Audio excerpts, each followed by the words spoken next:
Hello friends, welcome to my channel Dhruvika classes. I hope कि आप लोग बहुत अच्छे होंगे एंड अभी तक आप लोगों ने चैनल को सब्सक्राइब कर दिया होगा। अगर नहीं किया है तो पहले जाके सब्सक्राइब कर लें एंड बेल आइकन ज़रूर प्रेस करें, जिससे कि मेरी वीडियो की नोटिफिकेशंस आपके पास आ जाएं। तो आज की जो वीडियो है 10th क्लास की है, history chapter number 1 nationalism in Europe. तो आपने पहले की वीडियो में देखा होगा, मैंने 3 पार्ट्स करवा दिए हैं, पार्ट 1 एंड पार्ट 2 में। अगर आपने और क्या कहते हैं, ये टॉपिक नंबर 4 है।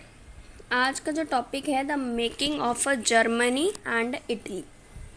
जैसे इटली और जर्मनी एक इंडिपेंडेंट स्टेट बने, एक इंडिपेंडेंट नेशन बने। जैसे कि हम जानते हैं कि लिबरल थे, जो मिडल मैन थे, उनका क्या मेन मोटिव था, यूनिफाई करना। मतलब जो फेल हो गए थे, क्योंकि मनोज और मिलिट्री उसी टाइम पर बहुत पावरफुल थे। लेकिन अब लीडिंग पार्टनर आता है, कौन आता है? वो पुरेशिया होता है। पुरेशिया जो है यूनिफिकेशन के लिए आता है एंड उन्हीं की वजह से जो जर्मनी है वो यूनिफाइड हुआ है। अब पहले पढ़ते हैं हम जर्मनी कैसे नेशन स्टेट बना।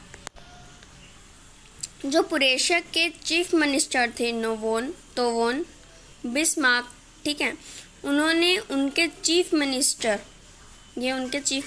थे एंड इन्होंने ब्यूरोक्रेसी और मिलिट्री की वजह से ही जर्मनी को यूनिफाइड किया था। उनका मेन एम क्या था?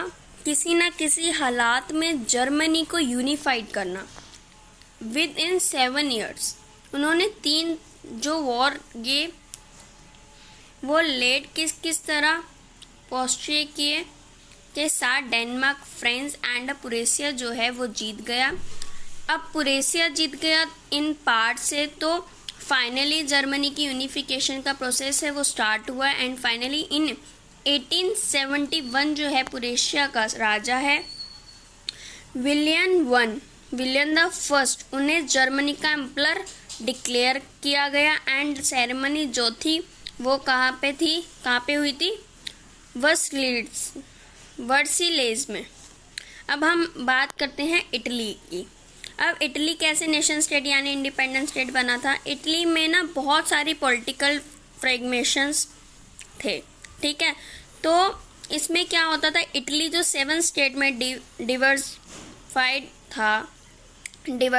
था एंड इटली बहुत ही ज़्यादा सुंदर था। जस्ट इटली में एक स्टेट ऐसी थी जहाँ पर इटालियन रूल कर रहे थे।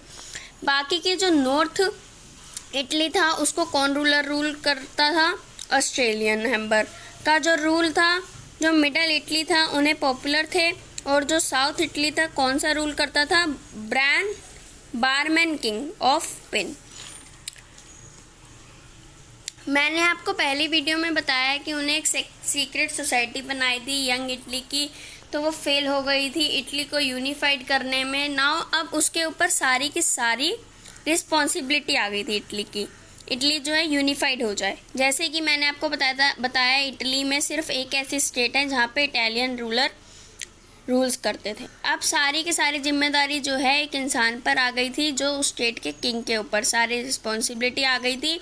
जहाँ पर इटालियन रूल कर रहे थे एंड वो किंग कौन से थे? King Victor Emmanuel second. इनकी ऊपर की सारी रिस्पॉन्सिबिलिटी आ गई थी एंड वो स्टेट कौन सी थी?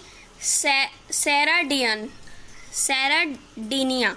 ओके, ये स्टेट ऐसी थी जहाँ इटालियन रूल करते थे, जो उनके किंग थे वेक्टन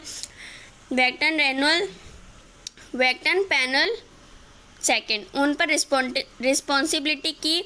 अब उन्होंने इटालियन को यूनिफाइड करना है, तो वो सारा आप खुद तो कर नहीं सकते, तो उन्होंने हेल्प ली थी। पहले ये बात समझ लो, वो कैसे कर सकते थे यूनिफाइड वर्ड से? क्योंकि अभी तक उन्होंने कोई भी प्रेसोरिटी को साइन नहीं किया था, तो उनकी हेल्प से की थी। चीफ मिनिस्टर के वोल्ट थे।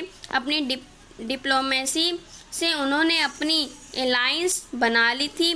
फ्रांस ने उन्हें अच्छे रिश्ते बना लिए थे, क्योंकि फ्रांस की पावर जो थी बहुत स्ट्रॉन्ग थी, जो फ्रांस की आर्मी की वजह से एंड केवोल्ड डिप्लोमेसी की वजह से उन्होंने डिफीट कर दिया था ऑस्ट्रेलियन को, जो कि नॉर्थ इटली को रूल करते हैं। तो 1860 में क्या होता है इटालियन के जो दो लोगों के साथ मिल जाता है, किंग टू स्लाइस। उनको कौन से लीड कर रहे होते हैं, उनको कौन लीड कर रहे होते हैं? गुज़ैप गैरिबल्डी।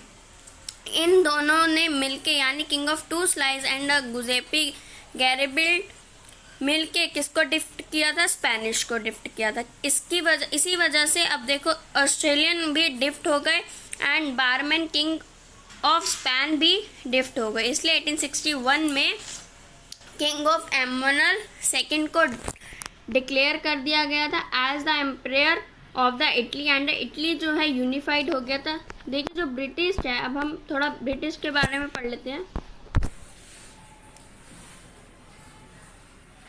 अब जो ब्रिटेन है, मतलब ब्रिटेन के बारे में पढ़ लेते हैं। जो ब्रिटिश के लोग थे डिवाइडेड थे, एक तो इंग्लिश जो इंग्लैंड के लोग थे, एक तो वेज, एक तो स्कॉट और आयरिश। 18th सेंचुरी में क्या हुआ था? 18th सेंचुरी से पहले ब्रिटेन जो है वो एक नेशन स्टेट भी नहीं था। अब क्योंकि इंडस्ट्रियल रेवोल्यूशन आया तो जो इंग्लिश के लोग थे यानी इंग्लैंड के लोग थे वो ग्रो करने शुरू हो गए थे, पॉलिटिकली इकोनॉमिकली राइट। तो पार्लियामेंट में भी ग्रो करने लग गए थे। जो इंग्लिश मतलब इंग्लैंड के लोग थे उन्होंने अपना कब्जा शुरू कर दिया था, लेकिन अब स्कॉटलैंड के लोग कुछ नहीं कर सकते थे क्योंकि इंग्लैंड के पास पार आ रही थी।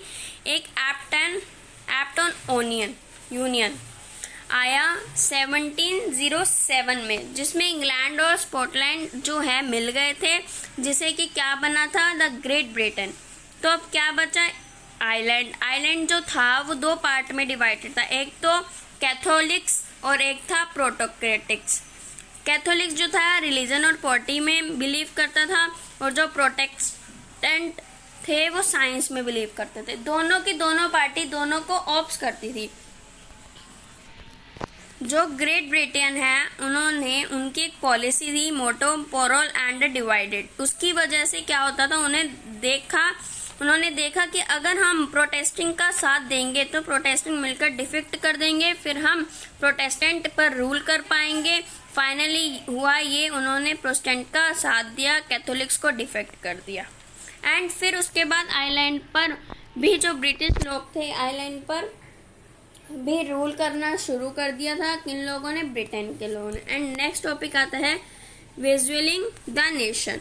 अब देखिए जैसे कि हम अपने भारत को कैसे रिप्रेजेंट करते हैं, फीमेल फिगर से रिप्रेजेंट करते हैं, जैसे कि भारत माता की। जैसे सिमिलरली फ्रांस में भी फीमेल फिगर यूज होती थी एंड जर्मनी में भी। फ्रांस की फीमेल फिगर क्या है? मैरियन। एंड जो जर्मन फीमेल है क्या है? जर्मेनिया। और जो दोनों ही फीमेल फिगर है रिप्रेजेंट करती है किसको? नेशन को। एंड जो लास्ट टॉपिक है वो है आपका नेशनलिज्म एंड इम्पेरियलिज्म। अब नेशनलिज्म तो हमने पढ़ लिया, पेयरिंग टू वर्ड नेशन। अब इम्पेरियलिज्म क्या होता है? 3 कंट्री पे रूल करना। ओके, यहाँ ये है इम्पेरियलिज्म। जैसे 19th सेंचुरी का एंड आया तो टॉपिक था वॉर, कब्जा करना, ये ठंडे पड़ गए थे, मतलब रिमूव हो गए थे। अभी थोड़ा टॉपिक बचा है बाल्कन। अब बाल्कन जो है लार्ज रीजन था जहाँ पे बहुत सारे कल्चर एंड ट्रेडिशनल मिक्सअप थे।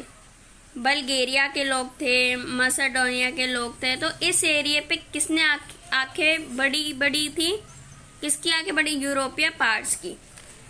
अब आंखें थी वो अट्रैक्टेड थी बाल्कन से। जो बाल्कन के लोग थे उनको कहा जाता था स्लेव्स, SLAVS। एंड जो ये एरिया था वो किसके अंडर आया था? ऑटो एम्पायर के अंदर आता था। बाल्कन के लोग यानी स्लेव्स SLVS वो भी एक नेशन स्टेट चाहते थे, उनको भी फ्रीडम एंड प्रॉपर्टी चाहिए थी। जो बाल्कन की स्टेट थी विद इन, जो स्टेट भी एक दूसरे से जलती थी वो सारे के सारे एक दूसरे से फाइट करते थे कि किस तरह से हम अपना रूल कर पाए। एंड यहाँ चैप्टर आपका ख़त्म होता है। आपने अगर वीडियो को ध्यान से सुना होगा तो आपको हर एक पॉइंट मैंने आपको समझाया है। अगर मैं दोबारा बोल रही हूँ, अगर आप लोगों ने मेरा चैनल सब्सक्राइब नहीं किया तो पहले जाकर सब्सक्राइब कर लें, जिससे कि मेरी वीडियो की नोटिफिकेशंस आ जाए और आपको वीडियो का पता लगे कि हाँ इस वीडियो में ये चीज़ है, मैं पार्ट वाइज ही बनाती हूँ। मैं चाहती तो ये पूरा 6 पॉइंट जो हैं चैप्टर के नेशनलिज्म इन यूरोप, तो मैं एक पार्ट में बना सकती थी, पर मैं चाहती हूँ कि नहीं, बच्चों को अच्छे से समझ आए, इसलिए मैं पार्ट्स में बनाती हूँ videos. And thank you for watching my video, and please video को लाइक एंड शेयर ज़रूर करें।